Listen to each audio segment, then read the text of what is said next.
Yes, folks, hello, welcome once again to Mod Extra Games and Collectibles. It's time for another action figure review here on the channel. And as you can see on the screen right now, today's installment is going to be all about taking a closer look at the Marvel Legends Cable figure from the recent Zabu Build-A-Figure wave.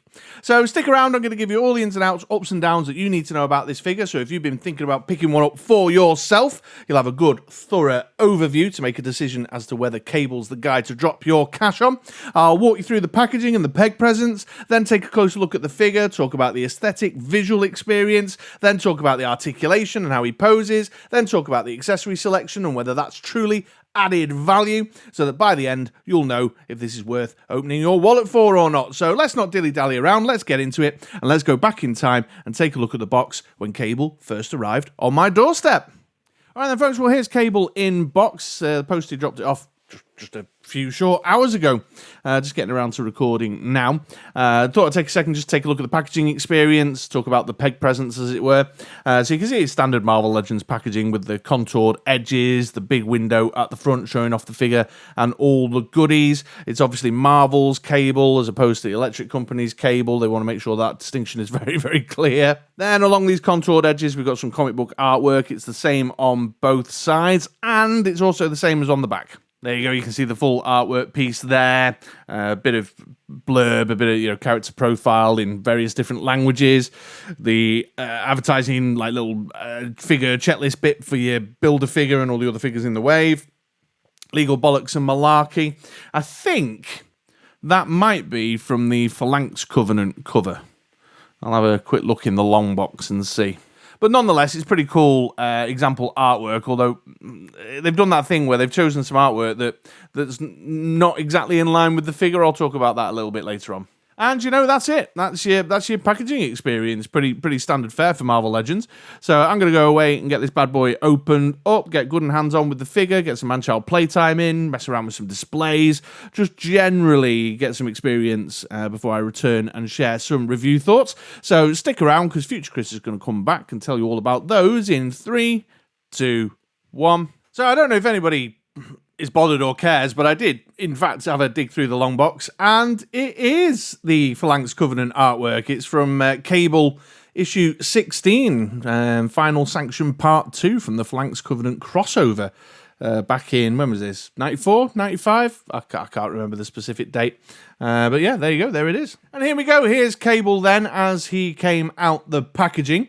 My comments just then about the choice of artwork on the packaging there actually brings me quite neatly to one of my very first points with regards to the review sections of this video, because I want to start talking about the visual experience and the aesthetic qualities, because despite the inclusion of that artwork from his solo series back in the 90s, this figure is much more clearly inspired by the Capcom versus Marvel video game aesthetic of the character. And you can tell this because he's got blue gloves on instead of brown gloves. You can tell this because this arm is sleeved rather than just, flesh on show. These two key kind of visual identifying features makes it clear that this is based on Capcom, which is really interesting because, someone like me, I'm less interested in the game. I dabbled in it a little bit, but that's the first kind of aesthetic thing that strikes me, is that he's comic book accurate to an extent, but they've clearly drawn their inspiration from the video game. Getting in a bit closer to inspect the finer details, there's lots to like about this Cable figure. The head sculpt's really good, got all those kind of key visual identifying features, part of the story, telling the story of Cable there, with the scars over his eyes, with the little glowing telekinetic effect there in his left-hand eye, very stoic, grimaced face, and all the facial features in there, well contoured, well sculpted, the 5 o'clock shadow, the quality of the eye paint application. In fact, I'll bring him a little bit nearer even so we can appreciate the quality of the finer details there. And the hair sculpt, of course, really well sculpted. Yeah, you can see all the finer detail there in the hair, although the graying, the whitey grey colour of his hair is making it a bit bright under my studio lights. So yeah, really lovely head sculpt, a big kind of central part of the visual experience, really catches the eye, stands apart against some of the other kind of head sculpts when I was mixing them up with some of my other older X-Men characters, for sure. But even then, carrying on down into the body, you can see there's lots of actual kind of sculpted stuff or pieces on here that give the character a nice three-dimensional feel, like his webbing straps here, the belt. You can see the sculpting in his bionic arm there, which I think I was talking. Is that reuse of like a Colossus or something from back in the day? The sculpted wristbands, then the pouches and everything here. If I just bring him up a bit higher, make sure he's in focus for you. And then the pouches here all sculpted in, the knee pads are sculpted in. So lots of lovely sculpted details. The boots are still painted on, which is an ongoing pain point for me with regards to Marvel Legends. But still lovely sculpted details, which give it a nice three-dimensional feel. The colours are good. It's good classic X-Men colours. The blue, the yellow, the red X symbols there on the belt buckle and on the clasps of his webbing, which is fine. The blue is a bit on the lighter side. My kind of visual memory of the character is a darker blue when he's in this type of uniform here. And actually, if you put him next to some of the more recent X-Men figures that have been released, it seems a little bit lighter in colour as well. Stick around, I'll show you that a bit later on. I'll put him next to Cyclops maybe. But otherwise, yeah, it's all the stuff you know, your mind's eye associates with that classic X-Men colour combo of the yellow, the blue, and the red there. One little touch is a bit of a newer kind of thing they've been doing with Marvel Legends figures that I'm a fan of. We've seen it recently on Cyclops that I've already mentioned, actually. And there's someone else, but I forget who. But the way they've done the shoulder straps that come down the torso here, you can see we've got this little sticky uppy bit from the waistline, but then the straps that go down the main body. And so that when you articulate him in the ab crunch there, you can see the continuity of the strap still remains, and the way it sort of blends in the eye is a nice little touch, and I'm a big fan of that. And that's also the same on the back there too, you see. So there's no break in the strap, you know, when you use the ab crunch in either direction, which is a nice touch. The bionic arm's got a nice metallic, shiny paint application on it, which stands out, looks great. Clearly, you know, a big lump of bionic metal there, and blends well with the overall aesthetic of the character, which is cool. If anything, the only real downside is the pegged arms on this right arm here. In this day and age, it starts to stand out increasingly, and particularly stands out when the rest of the figure, the other arm and the legs, aren't pegged. Otherwise, all your usual stuff is there that you get with Marvel Legends. You know, he's suitably, outrageously built and strapped. You know, his muscles just bulging out of his skin-tight spandex superhero outfit. The arms, the chest, you know, look at that six-pack on him there. So all that stuff is usual and standard, but that's probably because they're reusing pieces of book from other characters gone by. Which means overall, aesthetically, in terms of visual experience, yeah, it's good. Would I have preferred some brown gloves or maybe the sleeveless right arm? Yeah, I probably would have done because I'm a comic book guy. But this still inserts well into your comic book displays, or if you're making a video game version of a display, then, you know, he fits either way. Or if you want to, you know, get him into an animated display from that final episode of X-Men 97, yeah, he's good. He works in all those contexts, and therefore, as far as aesthetic, I'm going to give him a thumbs up. Absolutely. All right, so there's the aesthetic on Cable. Let's now talk about his articulation.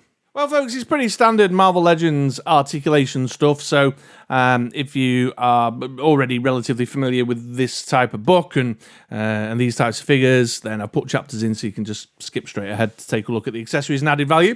But if you're interested in seeing whether there's any quirks, or if this is the first time you've ever watched a Marvel Legends review, this is the first figure that's caught your eye, then I'll give you a quick rundown, and I'll start up here at the head. So it's a ball in the base of the head and then a hinged neck. You can see the hinge there, which gives you good down, good up. You can go all the way around, full 360 X assist, and then the ball gives you a little bit of tilty movement and stuff as well, which is all good and fine. Although the hinge is getting increasingly kind of a bit uglier Again, as time has gone on, it's standing out more and more, but that's fine. Then moving down into the shoulders, it's the peg and the hinge, so you can peg and do a full 360 like that, and then the hinge gets you up to a nice T shape like this. You've got the swivel there at the top of the bicep and tricep. It's a pin double elbow on this side, pinless double elbow on the bionic arm, but both of them get you up to about there. The size of this massive bulging bicep gets in the way. Then it's the standard pegged in hand, giving you the swivel all the way around, and then the two hands here that are on him when he comes out the packet have got the forward and back hinges there, so you can hinge in, hinge out. On the shoulder articulation, I'll return to this idea a little bit later on when I talk about the weaponry in the accessory section, but one omission that I feel like with characters like Cable, who is a gun toter, a shooty pew pew type character in Marvel Legends, is the butterfly joint. I think it really helps when you're trying to give them the strap. You know what I'm saying? Well, carrying on with the articulation, I'm going to move down into the torso. You can see the ab crunch there, which gets you good forward and good back.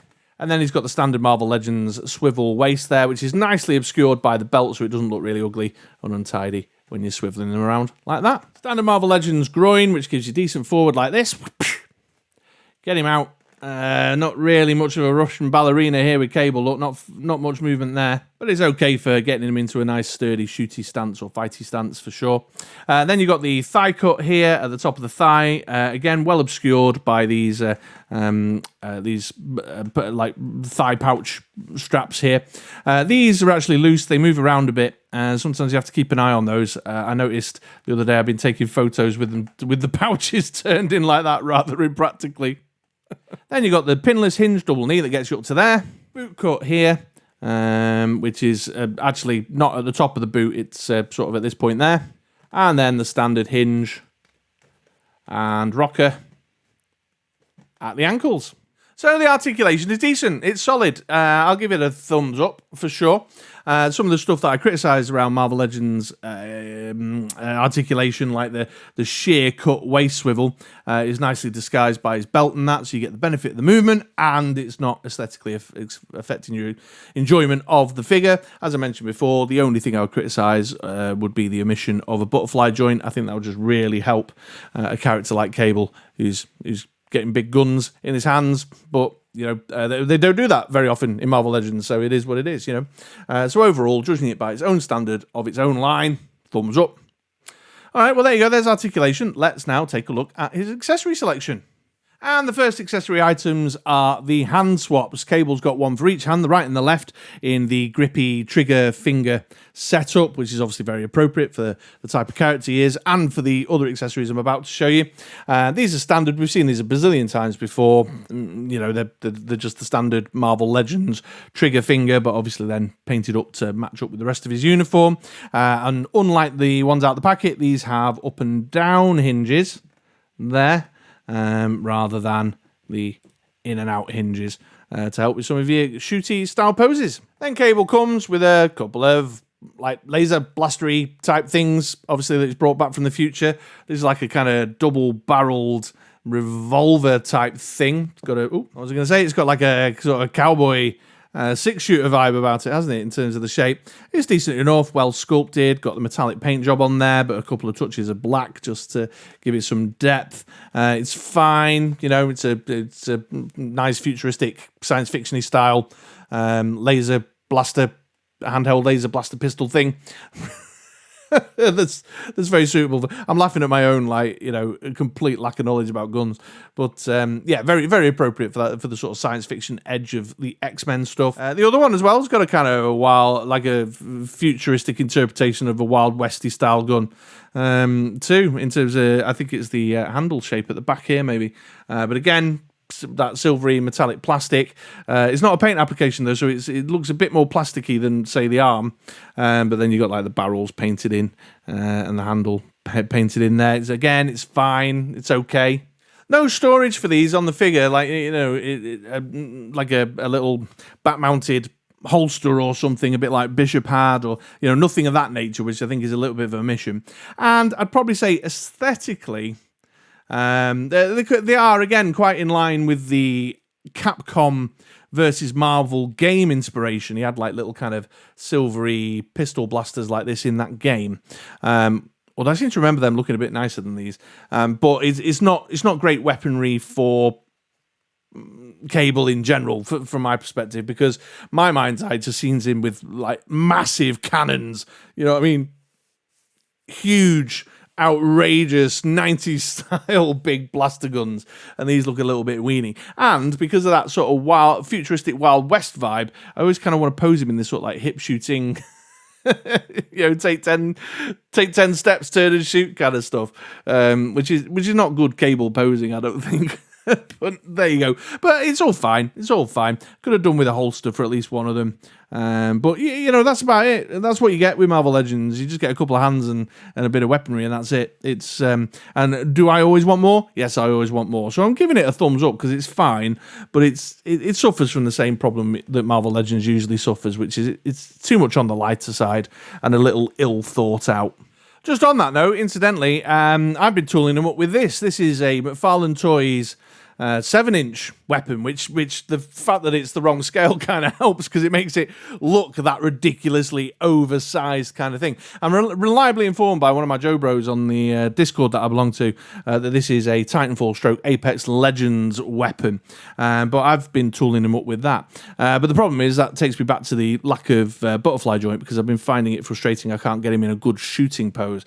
But yeah, go digging through your bits box, folks. Some of the, if you've got any 7-inch stuff hanging around, you might find some of that more suitable because the slightly oversized nature of the 7-inch scale stuff from the likes of McFarlane actually goes quite well in the context of Cable having just a massive shooter in it. All right, folks, well, quick figure comparison time. Here is Cable with Mummy and Daddy Dearest, or Stepmummy, technically, I think, depending on which law you roll with, but you can definitely see the kind of scale difference between, if we look at Cyclops next to Cable there. The Cable's got much more of that bulk, but you can also see that colour difference in the blue tones, although this is admittedly the animated VHS animated version of the Cyclops character there. So, yeah, there you go. There's the family. Here's Cable with another gun-toting X-Men timey-wimey man out of time dude Bishop. This is the X-Men 97 card-backed version. Incidentally, I've also tooled him up with a McFarlane 7-inch weapon out of one of the weapon packs. And yeah, this is a good pairing, obviously on theme, although again, the difference in the blues really stands out. Here's Cable next to his clone bro Strife. This is the Strife from the Villains 5-pack recently. They are actually the same height, incidentally. I've just got Cable in this little kind of stepping forward into action look. And because I compared his aesthetic to the Marvel Vs Capcom game, here he is with the Jada Toys Street Fighter 2 Ryu in their, end of match poses. And finally, here's Cable next to his nemesis Apocalypse from the future. This is the retro cardback version there. Definitely a pair you can get some nice kind of combat stuff going on with. Awesome. Okay then, folks, well, here's Cable going around on the turntables. You can get a full 360 view of the figure, and this is also the moment where I give you my final thoughts and let you know whether I would recommend Cable or not. And the short answer is yes, I would recommend Cable. Absolutely. He is a good, solid slab. Just a rock-solid slab of Marvel Legends. Well-sculpted, well-articulated. In fact, better than well-sculpted. He's got a lot about him that stands him apart from some of the more kind of standard fare from Marvel Legends. Yes, the usual complaints about the really limited accessory selection and how much added value that really gives you or not, and helps you with things like your storytelling when you're posing and that. Obviously, I'm posing him up with this big 7-inch super gun as an alternative. But overall, yeah, great head sculpt, good articulation, all that extra sculpting to really give the character some more depth and presence on the shelf compared to what you can historically have got with Marvel Legends. And if you are like me and your Marvel Legends collecting is kind of focused on X-Men characters, then this is a good, solid addition. Particularly if you can't find your way to the Rob Liefeld version of the figure, for example, that goes for extraordinary amounts of money on the secondary market. Although I would love to see a good old-fashioned X-Factor, Rob Liefeld X-Factor one, reissued or an updated version of that, which may well come. Who knows? Perhaps the X-Men 97 cardback wave next year because they've already said they're not doing one this year. Perhaps the one next year will include one. But yeah, overall, very enjoyable figure. I had lots of fun playing around with him over the last couple of days. Well, more than the last couple of days. It's taken me a while to record this review. And also that Capcom thing, because I've been collecting the Jada Toy Street Fighter. That's been a fun little mashup on the shelf as well. So overall, I've had a lot of fun with him. I think he's a good solid slab and would recommend. There we go. All right, well, if you found this review useful, hopefully you've seen and heard enough now to know whether you want to spend your money on a cable or not, then please do take the time to give us a thumbs up. If you didn't like the video, then hit the dislike button, but make sure to hit it twice to be certain, make sure you've done it proper. Subscribe if you're not already subscribed, but all that remains for me to say is I hope you have a tremendous day, hope you have a tremendous rest of the week, and I'd love to see you around these parts again sometime soon for another video, so please do swing back round. All right, take it easy, folks.